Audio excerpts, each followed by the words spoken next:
Olá! Antes da gente começar, um aviso rapidinho, tá? Este conteúdo é gerado com o apoio de inteligência artificial.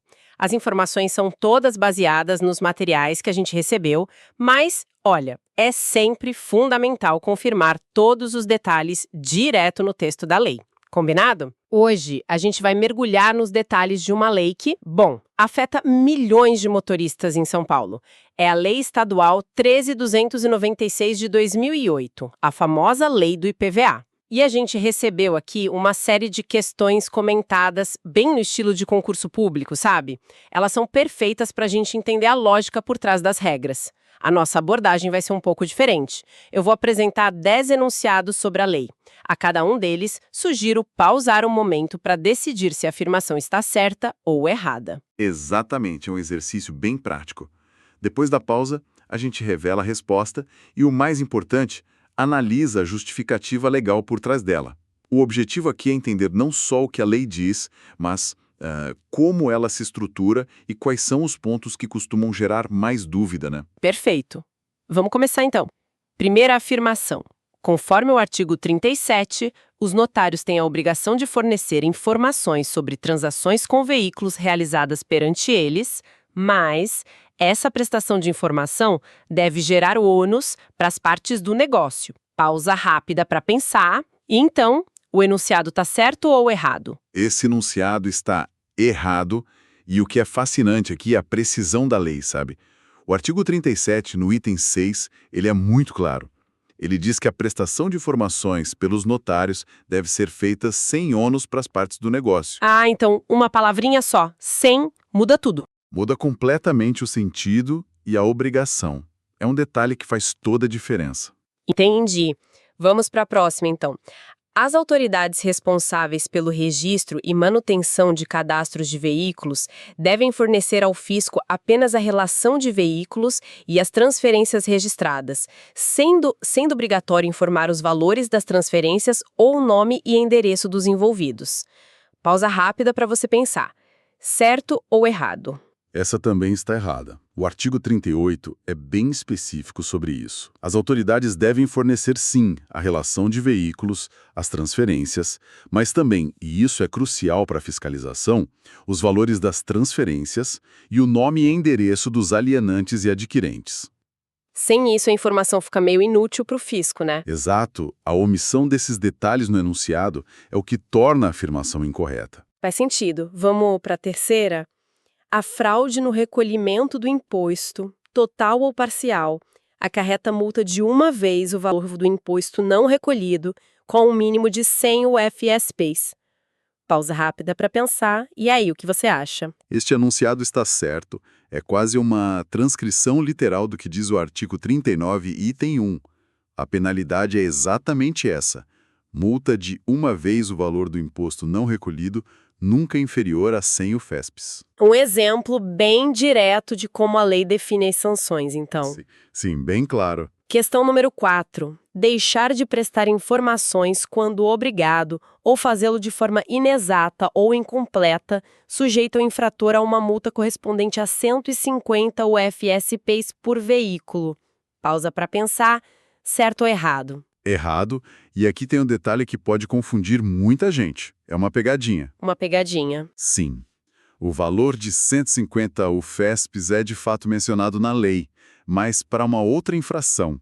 No caso de prestar informações inexatas ou incompletas, que é o que o enunciado descreve, o artigo 39, item 3, estabelece a multa em 30 UFSPs por veículo.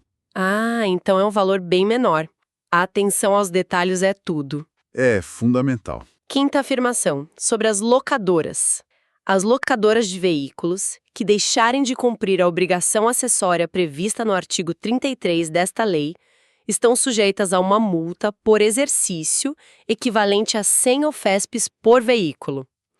Pausa para pensar. E esta? Esta está certa. O artigo 39, lá no seu item 7, prevê exatamente essa penalidade para as locadoras. Interessante. Mostra como a lei cria obrigações específicas para diferentes setores, né? Exatamente. Mostra como a lei cerca diferentes agentes econômicos que estão relacionados à propriedade de veículos. Chegamos na metade. Sexta questão. A receita da arrecadação do IPVA é integralmente destinada ao Estado, não havendo repartição com os municípios. Pausa rápida para pensar, certo ou errado. Essa é uma informação muito, muito importante. E o enunciado está errado. O artigo 40, ele define o pacto federativo fiscal nesse imposto, sabe? Ele estabelece que 50% do produto da arrecadação, depois de outros descontos, pertence ao município onde o proprietário do veículo tem domicílio. 50%? Metade? Metade não é uma receita exclusiva do Estado, de jeito nenhum. Isso muda a forma como a gente enxerga o imposto. 7ª questão. O prazo para o interessado apresentar defesa ou contestação ao lançamento do IPVA é de 15 dias contados da data da notificação. Pausa para pensar. E então? Detalhe crucial sobre prazos processuais. O artigo 44 é bem claro ao estipular o prazo de 30 dias contados da data da notificação. O dobro do tempo. Exato. Confundir 15 com 30 dias pode, na prática, levar à perda do direito de defesa. É algo sério. Com certeza. 8ª questão, ainda sobre o processo. Se a defesa ou contestação não for acolhida, o interessado poderá apresentar recurso à autoridade imediatamente superior, sem limite de vezes, dentro do prazo de 30 dias. Pausa para pensar. Certo ou errado? Errado. A chave do erro aqui está na expressão sem limite de vezes. O artigo 46, parágrafo 1º, ele permite o recurso sim, mas especifica que pode ser apresentado uma única vez. Ah, então tem um limite. Não dá para ficar recorrendo para sempre. Exato.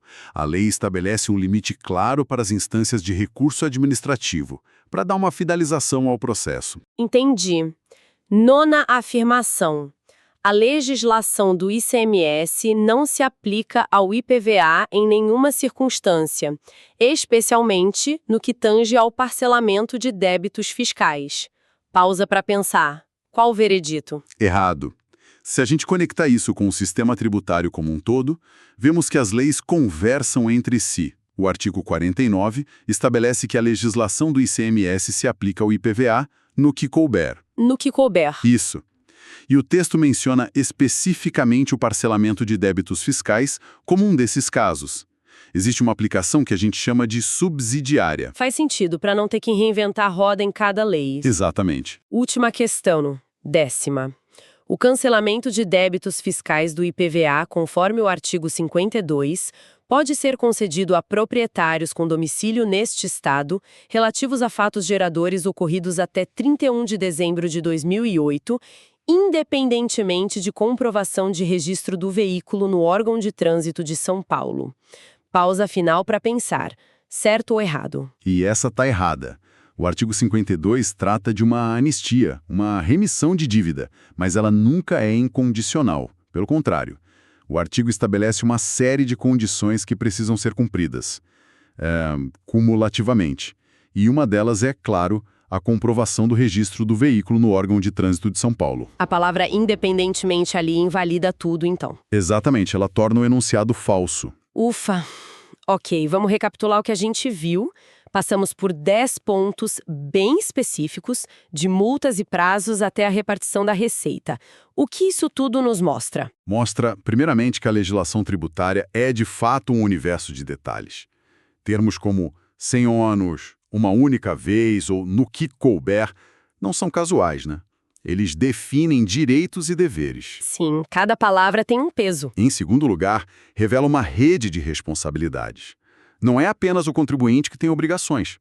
Cartórios, órgãos de trânsito, empresas como as locadoras, todos eles também são parte do sistema de fiscalização e de arrecadação. É uma responsabilidade compartilhada. E, por fim, fica claro quão estruturado é o processo, desde a notificação até as possibilidades de defesa e recurso, sempre com prazos e condições muito bem definidas. Fica evidente que, seja para um concurso ou para a vida prática mesmo, entender esses detalhes faz toda a diferença para navegar no sistema tributário sem surpresas, né? Uma análise como essa realmente ilumina os cantos que parecem mais obscuros da lei. Isso. E levanta uma questão importante para a gente pensar. Se uma lei como a do IPVA, que afeta milhões de pessoas, depende de uma interpretação tão minuciosa de artigos e parágrafos.